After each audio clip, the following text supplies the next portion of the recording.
आइए देखते हैं, बैठचंद मजा आएगा। ये हम हर मैदान में फुल पावर है, चाहे लड़ाई में हो, जंग में हो, हम दुनिया से फुल पावर हैं। क्या इंडिया के अंदर जो नमक जाता है वो हमारे मुल्क से जाता है। अच्छा, इंडिया इसलिए बोलते हैं कुछ पढ़ लिख लिया करो, जाहिलो पढ़ लिख लिया करो। केवल भाषा देने से नहीं होता। अब इनको कौन समझाया कि सबसे अधिक नमक कहाँ उत्पादन होता है। अब ये बोलते हैं बताओ सबसे अधिक नमक पाकिस्तान में उत्पादन किया जाता है। ठीक है, जैसी करनी वैसी बनी। ठीक है, बने रहे वीडियो में, देखते आगे इनकी भाषा क्या बोलते हैं ये लोग। ठीक है, क्या हमसे खाता है। मैं कहता हूँ मैं एक एटम चला दे, किसी की जरूरत नहीं है पाकिस्तान की तरफ देखे। भाई इसको ट्राई करें, व्हाइट हाउस के ऊपर फेंके, मोदी के घर में फेंके, पता लगे। बोलने दे, तकलीफ हुआ है बेचारे को। बोल कि हमारे पास ताकत है। अमेरिका सुपर पावर ताकत है, हम नेटो के मेंबर हैं, हम भी। यही तो समझ नहीं आ रही, वो भगवान की पूजा करने वाले कहाँ जा रहे हैं, चांद पर चले गए हैं। हम मुसलमान क्या कर रहे हैं, एक दूसरे को काटने पे चुले हुए हैं। यही तो कयामत है। हर बंदे के पास छुरी है कि मैं इसकी जेब काटूं, मैं इसकी जेब काटूं। ये बातें बताई नहीं जाती, नजर लग जाती है। हमें तो नहीं नवाज शरीफ चाहिए, ना बेनजीर चाहिए, ना हमें इमरान खान चाहिए, कोई भी नहीं, जनरल मुशर्रफ भी नहीं चाहिए। हमें सिर्फ प्राइम मिनिस्टर मोदी चाहिए। मोदी जिंदाबाद। 200 जब भी अच्छा। आइए देखते हैं, मजा आएगा। ये fact 15 presents Pakistani funny moments part 3। जून 2023 के दौरान पाकिस्तान मूल के पत्रकार मुजम्मिल कुरैशी पाकिस्तान के आवाम के साथ भाई बातचीत कर रहे थे, तो उनमें से एक जनाब बोले दुनिया हमारी जेब में है। तो मुजम्मिल ने कहा पाकिस्तान की आवाम कटोरा लेकर मांगने पर मजबूर क्यों हो गई है। आपको पता है आज पाकिस्तान की आवाम कटोरा लेकर मांगने पर मजबूर हो गई है। इस दौरान उनकी मुलाकात एक शराबी से हुई और बातचीत के दौरान जब कश्मीर का मुद्दा उठा तो शराबी कहने लगा कि हम सबके बाप हैं और जब कश्मीर में लेने आऊंगा तो उसे पुलिस की गाड़ी में सीट पर बैठा के ले जाऊंगा। आप भी देखिए, यकीन मानिए हंस हंस के लोटपोट हो जाएंगे। देखो देखो। हम सबके बाप हैं, बातों में नहीं हकीकत में है। सुबह सुबह चढ़ानी है क्या? कश्मीर लेने जाना है और मेरी आंखों में देख लो। मैं हासा और मजाक नहीं करता, ना नशा किया हुआ है। किसी को यकीन आता है या नहीं आता, मैं कश्मीर जिस दिन लेने गया ना, कश्मीर को मैंने पुलिस वाली गाड़ी के बीच में बैठा के ना और पुलिस वाली गाड़ी को कीड़ी की गांड में डाल के ना पाकिस्तान में ले आना है। अरे साला तुम लोग पागल है क्या? पागल है तुम लोग, कौन है? बड़ा कहीं का।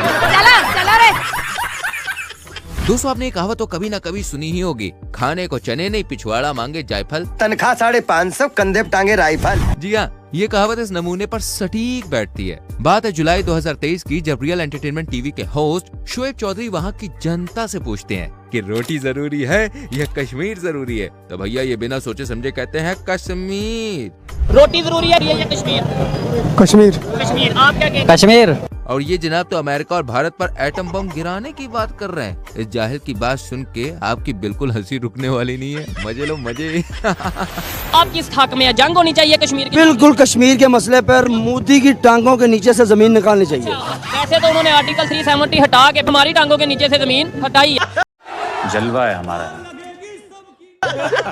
अगर आप कहते हैं कि हमने जंग नहीं लड़ी, तो फिर बॉर्डर खोल दें, फिर तो लड़ाई खत्म हो जाती है। पाकिस्तान बनाने का मकसद ये था कि पता लगे हलाली कौन है और हरामी कौन है। जहाँ पे आटम पड़ा हुआ है, मेरे जैसे एक पागल को बिठा दें, तो मैं ट्राई के तौर पे बटन दबा देता हूँ कि हमारे पास ताकत है। मैं कहता हूँ मैं एक एटम चला दे, किसी की जरूरत नहीं है पाकिस्तान की तरफ देखे।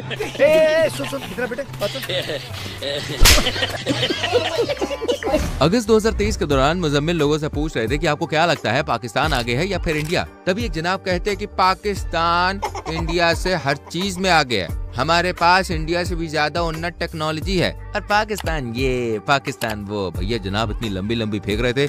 इनकी बात सुनिएगा जरा, ये कह रहे हैं कि हम इंडिया से बहुत ज्यादा मजबूत हैं। इंडिया हमसे ताकतवर नहीं है। सर किस मामले में हमसे ताकतवर रहेंगे आप बताएं। अगर फौज के हवाले से देखेंगे उनकी स्ट्रेंथ ज्यादा, फॉरेन रिजर्व देखेंगे 600 बिलियन डॉलर्स, अगर आप देखेंगे जीडीपी 3.7 ट्रिलियन डॉलर्स, कहाँ पर हम? उनकी तादाद ज्यादा हो लेकिन मुसलमान सब पे हावी है। किसी भी जहाँ पर एक समझदार अंकल की एंट्री होती है और वो जनाब की पूरी पोल पट्टी खोल देते हैं और कहते हैं कि पाकिस्तान बेटा इंडिया से 200 साल पीछे है। जिन लोगों ने गधे की बिरयानी खाई है उन्हीं को लगता है कि पाकिस्तान इंडिया से आगे है।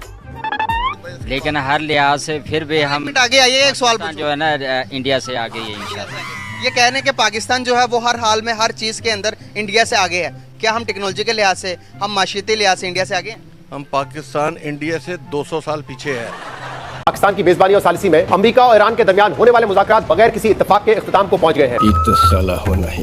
इंडियन क्या करने आया यहाँ पर? मुझे नहीं पता करना। वो यहाँ पे मुज़ाकरात करने नहीं आया। अच्छा, मुज़ाकरात हो चुके, मेरे कायदे ने बांध डाल के कह दिया जंग बंद तो बंद। बस साले। वो आया सिर्फ मेरे कायद की जियारत करने। तेरा मन करता है आकाश में जाकर फट जाऊं। अब मेरी पेशन गोई एक नई लिख लें आप। अब नोबल जो इनाम है ट्रम्प खुद मियां मोहम्मद नवाज शरीफ साहब को देगा।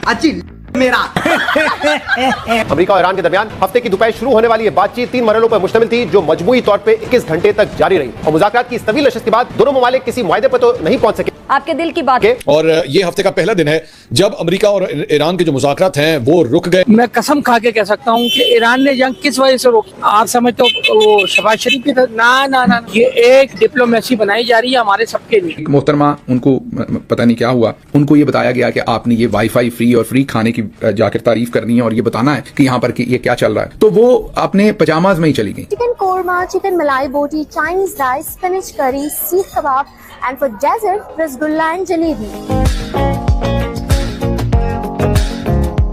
The dining hall is full. Foreign journalists are eating, diplomats are sitting together, and the chicken korma is ahead. The seekh kebab is being enjoyed by everyone. उन्होंने हरे रंग के अपने पजामाज पहने थे। अब आपको लगेगा कि मैं मजाक में पजामाज में बैठ के व्लॉग तो नहीं कर सकता, लेकिन कल आपको दिखा दूंगा मेरे पास बिल्कुल वैसे ही जैसे उनके वो स्टिच्ड पजामाज थे, बिल्कुल वैसे ही पजामाज मेरे ब्लू कलर के हैं, उनके वो ग्रीन कलर के हैं जो उन्होंने पहने हुए। पाकिस्तान के मीडिया की हरकतें देखी आपने? अच्छा है, मैं अंधा हूँ। टिकटॉक के बन रही हैं। अभी मैं इंटरनेशनल सहाफियों को पढ़ रहा था, मुझे शर्मिंदगी हुई भाई, मुझे शर्मिंदगी हुई बतौर पाकिस्तानी सहाफी। वो कह रहे थे, ये हमसे पूछ रहे थे पाकिस्तान की मेहमान नवाजी कैसी लगी, क्या पाकिस्तान का कद इससे दुनिया में ऊपर गया जो दोनों को बिठा दिया। बात मुझे क्यों नहीं आ जाती है। ये जो इस्लामाबाद टॉक्स हुई है, इसने पाकिस्तान को प्रोपेल कर दिया है वर्ल्ड के अंदर एक सेंटर स्टेज में, और पाकिस्तान की जो वैल्यू है वो एक रीजनल प्लेयर की जगह एक मिडिल पावर की हो गई है। मिडिल पावर और कुछ लोग सुपर पावर की भी बात कर रहे हैं। बातें करोड़ों की और दुकान पकौड़ों की। अताउल्लाह तारड़ की मेहमान नवाजी आपको कैसी लगी?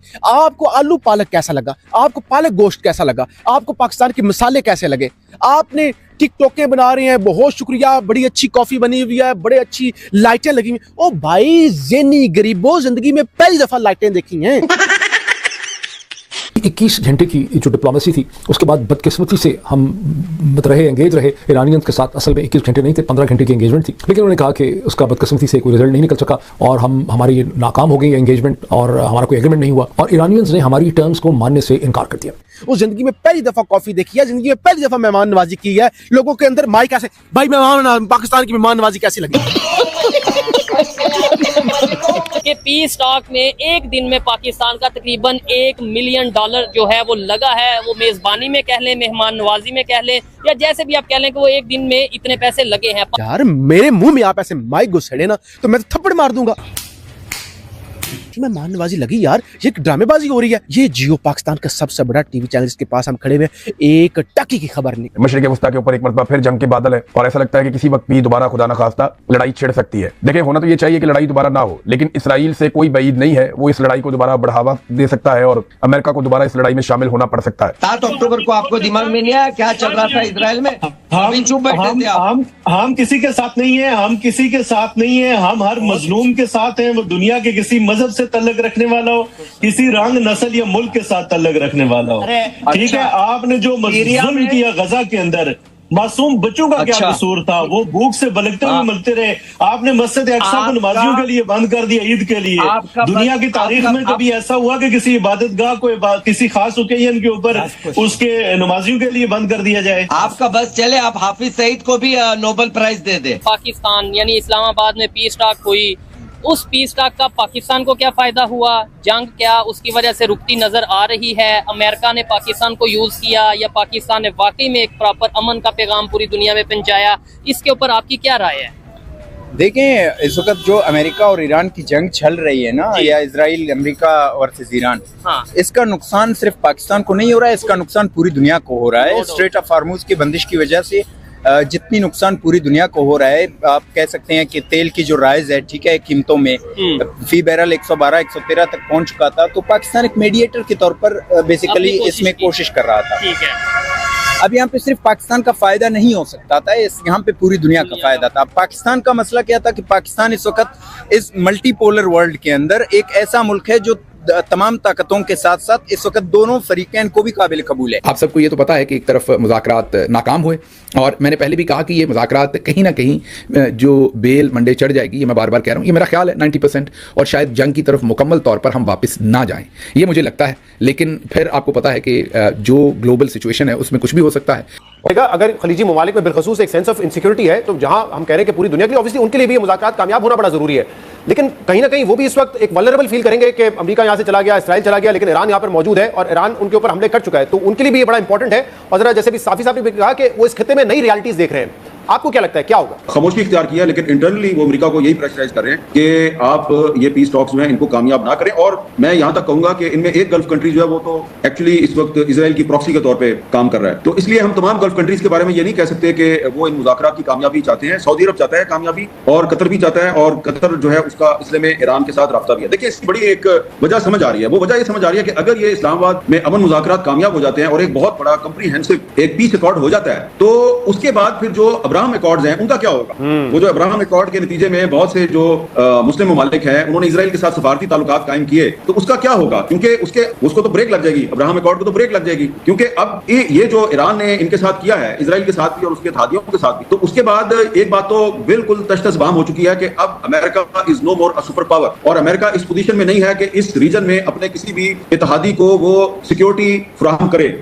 अमेरिका ने इन गल्फ कंट्रीज को जो अरबों डॉलर की मालियत के जो रडार सिस्टम दिए थे वो तो सारे ईरान ने तबाह कर, तो इसलिए ये 2-3 जो गल्फ कंट्रीज हैं वो तो बिल्कुल चाहते हैं कि ये इस्लामाबाद में जो अमन मुज़ाकरात हैं कामयाब ना हो, इसलिए कि इसके बाद जो अब्राहम अकॉर्ड है वो बिल्कुल उसकी कोई हैसियत नहीं रहेगी, और ये गल्फ कंट्रीज और इजराइल जो है उनकी सोच बिल्कुल एक है। और इसलिए मैं ये समझता हूं कि ये अगर इस्लामाबाद पीस अकॉर्ड हो जाता है तो इससे मशरक़ वस्ता में मुस्तकिल क़याम अमन का रास्ता निकलेगा, लेकिन अब्राहम अकॉर्ड जो है उनको ब्रेक लग जाएगी। कि दोनों फरीकैन उस टेबल पर बैठकर अपने मसाइल को बातचीत के जरिए हल करें, बजाय कि वो यहाँ पे मिसाइल मार रहा है, वो वहाँ पे मिसाइल मार रहे हैं, तो उसकी बजाय वो एक टेबल पर बैठेंगे।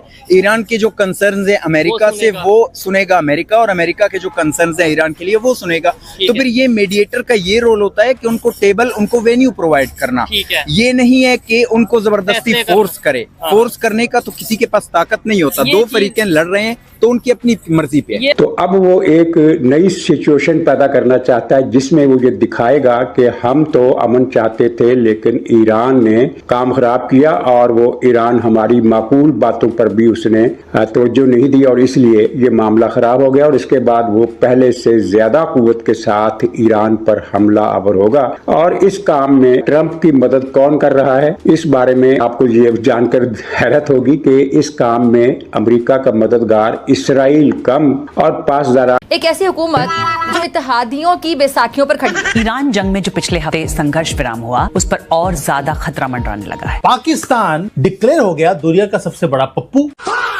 और पनौती। मुल्क को सिवाय तबाही के, मायूसी के, रुसवाई के कुछ नहीं दिया। आज पाकिस्तान को अल्लाह ताला ने ये जो इज्जत अता फरमाई है, जिसने गरीब का खून निचोड़ दिया, मिडिल क्लास को दफन कर दिया, लोगों के मुंह से नवाले छीन दिए। पाकिस्तान की तारीख में it is the most shining moment. वही हुकूमत आज ये फैसला नहीं कर पा रही कि उसका कौन सा फैसला सही था। वही हुकूमत अपनी हर कही हुई बात की खुद नफी कर रही है। तवायफ के घर पे शादी के रिश्ते नहीं होते। ट्रंप ने इसको मैसेज भेजा कि आर्मी चीफ को कि शहबाज शरीफ को बोलोगे ये तुम ट्वीट करो, उसने वो वैसे का वैसे कर दिया। पहले वाला एक मैसेज था वो उसने डिलीट नहीं किया, सबको पता चल गया कि उन्होंने खुद ही सब कुछ किया। शहबाज शरीफ तो मोरा है। बहुत पॉपुलर पाकिस्तानी गाना। पाकिस्तान के मीडिया के अगर नेता के बारे में जो भाषण दे रहे हैं कुछ समझ में आएगा तो या कुछ कमेंट में बताइएगा, क्योंकि हमको तो कुछ पल्ले पड़ने वाला नहीं है। हमको कुछ नहीं मालूम पड़ रहा है कि क्या ये लोग भाषण दे रहे हैं, क्या बोल रहे हैं, किसके बारे में बोल रहे हैं। आप लोग को समझ में आया थोड़ा कमेंट में जरूर बताइएगा क्या बोल रहे हैं ये लोग। ठीक है, शुरू करते हैं, फिर वीडियो मिलते हैं लास्ट में। चालू करते हैं। मैं बताऊं गाना कौन सा? सर मैनू नोट वेखा मेरा मूड बने। मैनू नोट वखा मेरा मूड बने। अबे नोट वखा बस ये पाकिस्तान का नेशनल कैरेक्टर है। ये जो गाना है ना, ये पाक सरजमीन शादबाद को कैंसिल करके मैंने नोट देखा, मेरा मूड बने, ये होना चाहिए।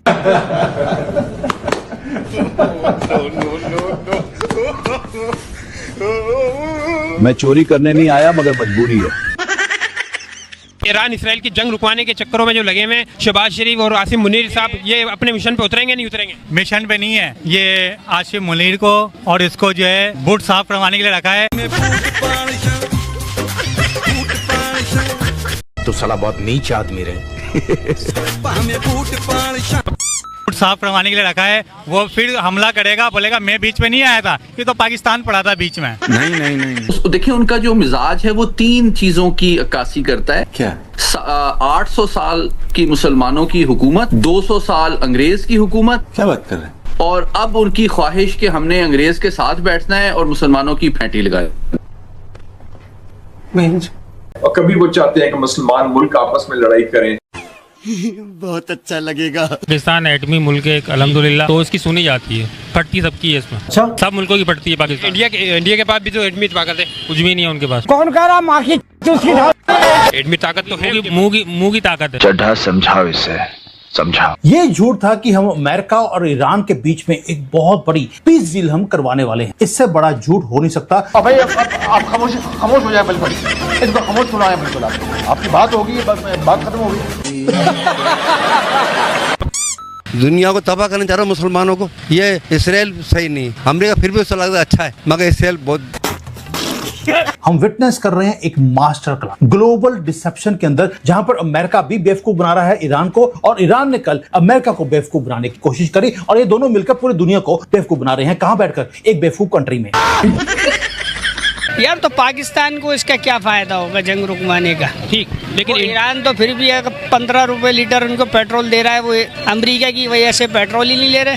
कि अमेरिका कहीं ऐसा ना हो कि इनकी सारे जो आराम पेट जो लगे हुए आराम दाड़े इनकी बंद हो जाएंगी, इस वजह से ये नहीं देना चाह रहे अमेरिका से, नहीं ईरान से लेना नहीं चाह रहे। ठीक, हाँ जी, ठीक। उसका और कोई काम ही नहीं है, अगर कुछ ना भी हो तो उसको तो यही करना है, आग बगोला और ये वो। और रही इसराइल और इनकी जंग, तो ये समझ लो पाकिस्तान एक किरदार अदा कर रहा है और कुछ भी नहीं है। और दूसरा है कि जंग का अब जो रुख जिस तरफ जा रहा है, वो अब इनिशिएटिव ईरान के हाथ में है। उसका क्या कितना दायरा है, कितना वसी हो और कब कहाँ हमला हो। ईरानी बेवकूफ नहीं है। The Iranians are not fools. They might not have as much money as the Americans, they might not have that kind of technology, right, but they are not fools and they understood. कल भी मैंने ये बोला था, जब लोग आए हैं इस मीटिंग के लिए, the so called Islamabad talks, people came with a certain position. वो मिनाब वाले स्कूल की जो विक्टिम्स थे, बच्चे थे, उनकी फोटोग्राफ लगा कर आए, और वहां पे वो कह रहा है कि हमने वेपन्स अपने लोड कर दिए, हम और मार देंगे। तो ये बेसिकली कुछ नहीं, समय लेने के लिए 2 हफ्ते का सीज फायर है, समय लेने के लिए, समय। और पाकिस्तान ने धोखा दे दिया ईरान को, साफ सीधी बात है। तो अब ट्रंप के लिए मेरे ख्याल में सबसे ज्यादा मुश्किलात हैं, क्योंकि उन्होंने कुछ मफरूजे पर ये जंग शुरू की थी नेतन्याहू के ईमा पर, और बेसिकली दिस इज नेतन्याहूज वॉर। उसने ट्रंप को घसीटा, फंसाया, इसमें ब्लैकमेल किया गालिबन एप्स्टीन फाइल्स के जरिए, और वो ट्रंप मेरे ख्याल में खुद नहीं चाहता था जंग, लेकिन ये उन्होंने कहा कि जी 2-3 दिन की बात है, 4 दिन के बाद फारग हो जाएंगे ईरानी और आप फातेह ईरान हो जाएंगे और आपका नाम तायात हो जाएगा। तो ये एक मिस कैलकुलेशन थी। वादा करा सकता है ना, और अगर फिर दोबारा किसी ने की तो फिर ये बोलेगा, किसी को नहीं छोड़ेगा, किसी को, कोई अमेरिका हो या इसराइल कोई भी हो, अभी तो करवा रहा है, फिर दोबारा जंग करे ना, फिर ये बोलेगा। ये टाइम अगर मांग रहे हैं, अभी 2-4 हफ्तों का टाइम मांग रहे हैं, ईरान टाइम मांग रहा है, तो ये टाइम देने के बाद जो है क्या मसले हल, क्या सूरत हल निकल सकती है? वो इसलिए मांग रहा था कि देखें, और फिर भी जंग जारी है। लेबनान पे आज देखो हमला किया है इसराइल ने, यार अभी जंग मुआहदा चल रहा है, ताकि ये मुज़ाकरा, जो फिर भी जंग क्यों कर रहा है वो? इसका मतलब ये है तो तुम दुनिया को तबाह करने जा रहे हो मुसलमानों को, ये इसराइल सही नहीं। अमेरिका फिर भी उससे लगता है अच्छा है, मगर इसराइल बहुत। तो अब ये है कि ट्रंप के चाहता है कि जल्दी जल्दी जिस तरह हो सके ये जंग खत्म हो। और आपने देखा कि मीडिया में भी बुखलाहट का इजहार है अमेरिका की तरफ से भी। कभी वो चीन पर मिन्नतें कर रहे हैं कि आप हमारी मदद करें, कभी अब आ रहा है कि जी ने मशवरा दिया था, कभी वो कह रहा है विटकॉफ ऑफ जेरेड क्रूशल ने मुझे कहा था जंग करें, और फिर वो डिफरेंट किस्म के बहाने हो रहे हैं। और कभी वो चाहते हैं कि मुसलमान मुल्क आपस में लड़ाई करें। कमेंट ये दे रहा हूँ, सबसे बड़ी बेगैरत हमारी हुकूमत है, उसके बाद हमारी आवाम है। आवाम इसलिए हर जगह रश देख रहे हो आप ये देख रहे हो 1 महीने से ये पड़ा हुआ है। जमात इस्लामी जो है अपना खर्चा लेती है, जगह जगह टेन लगा देगी, उसको साइड में पैसे मिलते उससे बाहर गायब है। क्यों नहीं काम करवा रही है हुकूमत से? जमात इस्लामी का काम है, जमात इस्लामी का काम है, क्यों नहीं करती जमात इस्लामी? क्यों नहीं करती? यहाँ का जमात इस्लामी है, जमात इस्लामी है, दोनों मिले हुए हैं। पाकिस्तान कराची को तो पीपल्स पार्टी संभाल तबाह कर दिया, मुराद अली शाह ने तबाह कर दिया। उसके बाद एक वो कौन है, हाँ मेयर कराची का मिर्जा वहाब, वो उसकी तो आवाज तो मालूम है छक्को जैसी है, मैं ये कर दूंगा, यहाँ पानी नहीं है। बोले इधर आओ, किसी मर्द से आगे बात करो, तुम ये 5-6 मोबाइलें नहीं लेके आओ, सामने आगे बात करो, मसले का हल कैसे निकालते हैं। बोले ऐसे नहीं होता मसले का हल। फायदा नहीं, फिर भी आप वीडियो बनवा रहे हो, कुछ फायदा नहीं है ना। मैंने किसके खिलाफ बोला? इनके खिलाफ बोला। उनको क्या मालूम है, फोड़ के जाम पड़ा हुआ है, सब खोद के रखा हुआ है, काम नहीं है, फिर आगे बोलते हैं। हाँ, और कहीं पे भी नहीं। जब हमें रिलीफ मिल रहा है तो हमारी गवर्नमेंट को चाहिए कि हमें भी दें, ना कि फिर और बढ़ाए पे बढ़ाए जाएं। जो चीज़ महंगी है वो महंगी चीज़ खरीदेंगे, कॉम्प्रोमाइज़ करना। जब सस्ती हो गई तो हमारी हुकूमत को चाहिए कि सस्ता दें, ना कि फिर उसको महंगा ही रखें। एक गरीब आदमी जो उसका कमाने वाला 2000 रुपये 1500 वाला, जो महंगाई होती तो गाड़ियाँ नहीं चलती। लोगों के पास पैसा है, मैं बोलता हूँ। पाकिस्तान को देखें कि पाकिस्तान में हो क्या क्या रहा है यार यहाँ पे, ठीक है। उसके बाद जंग के बारे में सोचे, फिर पहले यहाँ के तो पाकिस्तान वालों के तो हुकूक पूरे करें यार। भाई आइटम तो महंगे हो गए, लेकिन ये कि गरीब आदमी बड़ी मुश्किलों से खा पा रहा 3 टाइम का खाना, ठीक है। मिल एरिया में जाओ आप, हर कोने के ऊपर किसी दौर में बैनर लगे हुए थे, फलानी कंपनी में जरूरत है, फलानी कंपनी में जरूरत है। अभी आप जाओ मिल एरिया में, छांटी करो, देखो जाकर, पूरा मिल एरिया ढूंढ लोगे, आपको कोई बैनर ही नहीं मिलेगा, कहीं जरूरत ही नहीं है। क्यों? ये यहाँ का सिस्टम ही आउट हुआ हुआ है। मैं आज इस मंच से घोषणा करता हूं, पहले हम सिर्फ एक भिखारी मुल्क थे, लेकिन अब हम इंटरनेशनल भिखारी हो चुके हैं। वीडियो में लास्ट तक बने रहने के लिए धन्यवाद। अगर वीडियो सही लगा तो लाइक कमेंट जरूर करें, सब्सक्राइब कर ले, और आप बताएं कि वीडियो कैसा लगा। अगर मिलते हैं नेक्स्ट वीडियो में, अगर वीडियो अच्छा लगा हो तो लाइक कमेंट जरूर करें। मिलते हैं नेक्स्ट वीडियो में। Thank you.